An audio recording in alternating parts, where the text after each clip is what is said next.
Want some water? Here's the water, guys. Working with the homeless addicts just was second nature to me. You're welcome so just much. became something that I'm meant to do. I mean, I actually feel that it's my mission. It's not too cold, but it serves a purpose. I was involved in a car accident in 2001. Broke my shoulder in 5 places, and they prescribed pain pills for it. My body started needing them, and I wasn't functioning. I'm not a person that does rehab very well. Went to Florida, got clean, and then I met the wrong person. It was just a person who wasn't good for me or vice versa, and started to lead me down the opiate path again. Here's a poncho and a clean t-shirt, dry t-shirt for later, all right? Then it just became a downward spiral of over 4 years of pure hell. I overdosed. I woke up to having paramedics and a cop standing over me. The cop looked at me and said, "You're lucky we're not busy today."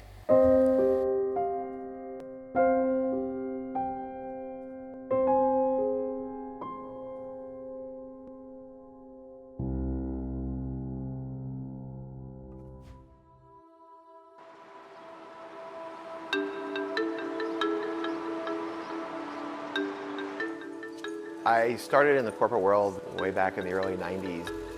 I got ill, pretty ill for my age, and I had very major surgery, and the surgeon said to me, usually it's because of a lifestyle, and maybe it was time to reevaluate that lifestyle.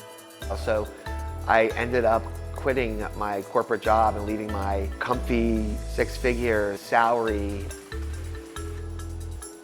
I've always loved animals. They're such unconditional, loving creatures. Plus, for me, it's a little bit of therapy too. To be around the animals. I have my 3 dogs and 4 cats, and they're all going to be there, and they're not going to judge me on what happened that day, and they're not going to upset me about anything. They're just going to be there because they want to make me happy. Started a dog walking business in 2012. I hired dog walkers and pet sitters when I was working in the corporate world. I knew what I wanted out of them, so I figured why not give that to my clients. So I have 8 employees. If one thing's been consistent, it's been the fact that we all become a family, and we all become comfortable with each other, and we all become familiar and are able to back each other up and have each other back at all times. All right, buddy. Yeah. I'll see you. Yeah, thank you very much. Have a good weekend. Thank you, Josh. Nice have a great meeting weekend. you. Thank you for Sunday.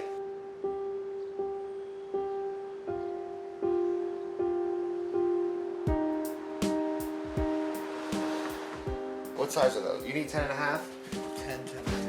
I started working with people on the streets when I was 15 years of age. I've been doing it on what I consider to be a very full-time basis for the past 4 years. You got the Philadelphia 76ers on that? Nice. After many years of being on and off the streets, Eric finally made the decision to get himself into rehab and get some treatment and to get clean. For somebody to actually get to the point where they have realized that it is time to get off the streets, get off the heroin, get off the opiates, is when they have made peace with themselves and they become ready to become who they used to be. Day after day it was raining, I was wet, I was sick, my legs were like getting bad, infected again. Are you done? I'm done. You're done. I'm done. I'm worn out. I'm tired, and I can't do this no more. I'm a human being, and I deserve a chance at a good life. Right now, I've been in the program going on 30 days. Okay, and how do you feel at this point then? Mentally, I'm getting there. You know what I mean? Like, there's a lot of depression, you know, coming out of the fog. You know what I mean? I'm taking everything very slow. I'm accepting everything very slow. I'm not putting high expectations on myself, and for now, I'm good with that. Somebody like Eric or anybody that has been in long-term addiction, they need to recognize what made them want to use on a daily basis. For Eric, he's going to have a lot of triggers. He's going to have a lot of memories that will bring him to places that were very uncomfortable. He needs to gain people around him who support him, yet they don't enable him. I'm going to keep trying to contact with my family. I'll keep contact with them, and I'll keep the door open. What do you need to do for them to understand the support you need? What do you need to give to them? I need to be honest. And I need to be honest with the help that I need. You can't build a house on sand, because if you build a house on sand, it's just going to slide. And once I get my solid foundation, I'll be able to move forward. Everything is baby steps right now. What Eric realized at this point in time is that his next relapse could be the last. And I think that's something that's going to drive him to want to continue to get better. And I think at this point, you're on your way back, so welcome back, my friend.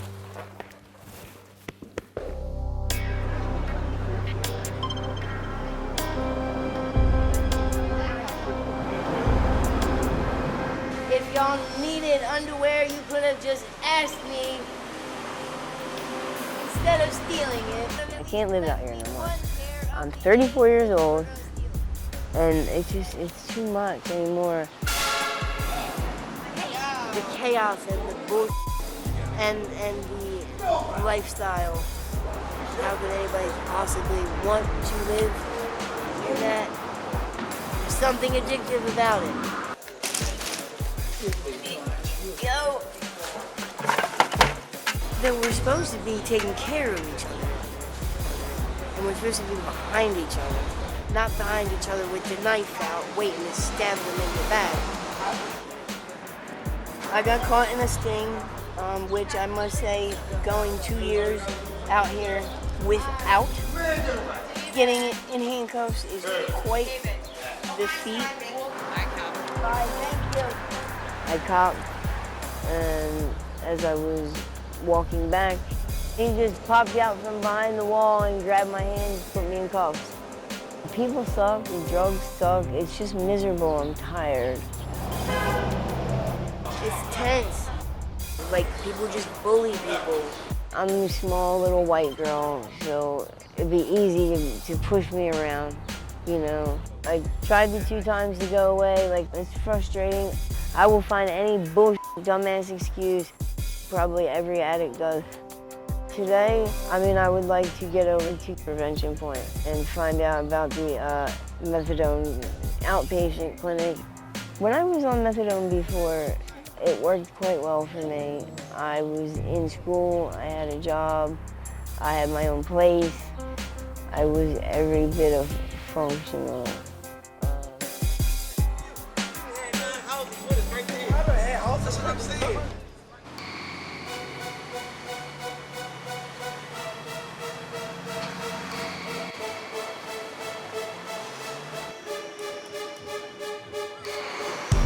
I lived on this block for 21 years. My mom's a homeowner. I'm not gonna leave her stuck here. I refuse that because at the end of the day, we a team, and I'll be damned if people who have no respect for themselves or other people is gonna run me out of here.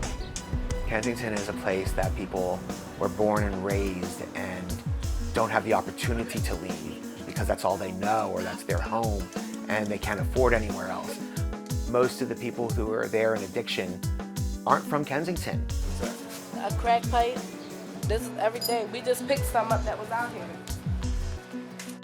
We have some very long-term residents in that community that have a really sour taste in their mouths about what's going on. A majority of them are done. They want this to be over. They want their neighborhood back. They come from under the bridge, they get high, they go into abandoned houses. They still walk around here high, dipping with my kids outside, kids across the street playing. They go to Prevention Point to get their clean needles, and still they lay around here. Prevention Point is a joke. They don't got money for schools, but then they're making safe spots for them to get high, for what, to come back out here, to keep dipping when the children need it, to improve the school systems. They feel a lot of the programs are just enabling the people there to continue to use and not get better. I just feel as though they look at it like they're not a problem because they're homeless or they're an addict and they got this wannabe disease that people label them having, but it's not a disease. It's not, to me, it's not a disease at all. It's a choice. They need to make them go to rehab and if not, lock them up. They got churches there, they got GED programs there, they got mechanical stuff there that they could do, open up a rehab in jail. Help them get their lives together.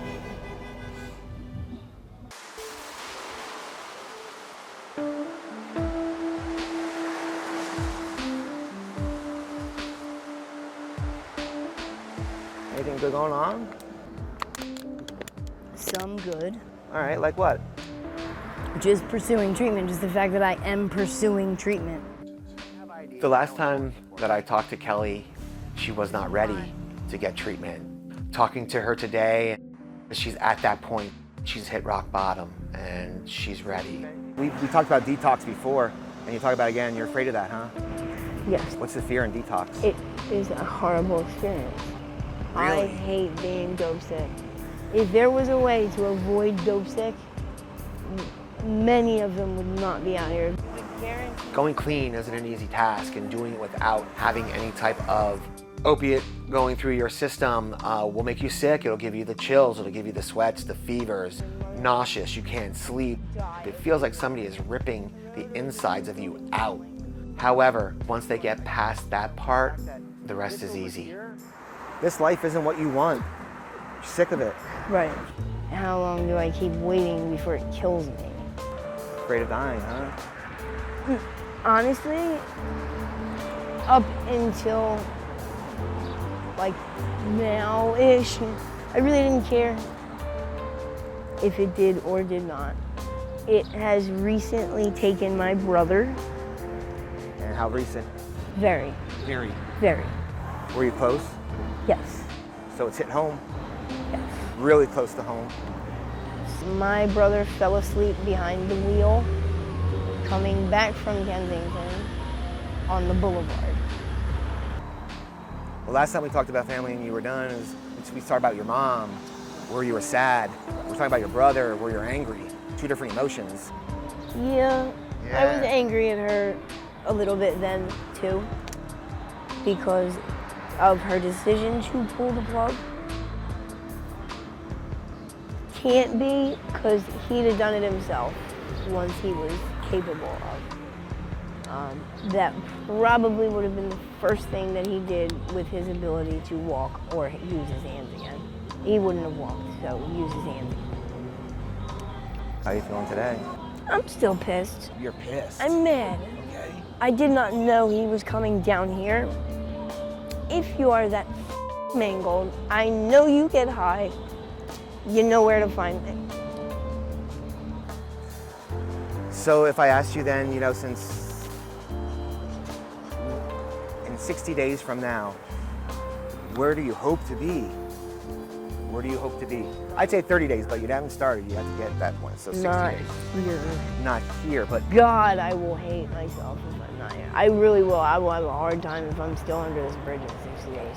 so you really want to do the long haul. You want to go. I am looking to do long-term methadone. Well, I'll tell you what. I hope 60 days from now I can actually visit you there. And Me too. I've already done it. I've done it. It's not impossible. I am sending so much positive energy to you today, and from the rest, because I know you can do this. Come here. I don't want to fall sit. off You this got it. wall. Come here. You are amazing. I saw a different Kelly today. I saw some hope. I saw somebody that had a little bit more resilience in her than she did the last time, and was ready to bounce back and make a difference, make a change. I noticed. That was a good one, too, though.